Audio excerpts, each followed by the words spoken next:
कोकणातील प्रत्येक अपडेट जाणून घेण्यासाठी आजच माझे कोकणच्या सोशल मीडिया प्लॅटफॉर्मला लाईक, फॉलो आणि सबस्क्राईब करा.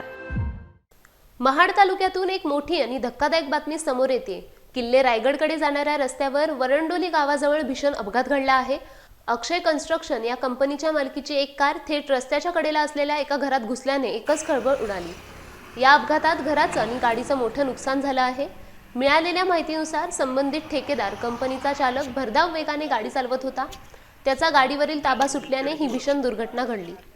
सचिन दळवी यांच्या घरावर ही गाडी आदळली. सुदैवाने या घटनेत कोणतीही जीवितहानी झाली नाही, हे दिलासादायक आहे. मात्र घराचं मोठ्या प्रमाणावर नुकसान झालं असून गाडीही पूर्णपणे उद्ध्वस्त झाली आहे.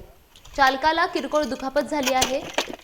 स्थानिक ग्रामस्थांनी केलेल्या दाव्यानुसार गाडी चालक दारूच्या नशेत होता आणि याच बेदरकारपणामुळे हा अपघात घडला. संतप्त ग्रामस्थांनी संबंधित ठेकेदाराकडून नुकसानग्रस्त कुटुंबाला त्वरित आणि योग्य ती भरपाई मिळावी अशी जोरदार मागणी केली आहे. या घटनेमुळे रायगड रस्त्यावरच्या सुरक्षिततेचा प्रश्न पुन्हा एकदा ऐरणीवर आला आहे. पोलीस या प्रकरणाचा अधिक तपास करत आहेत.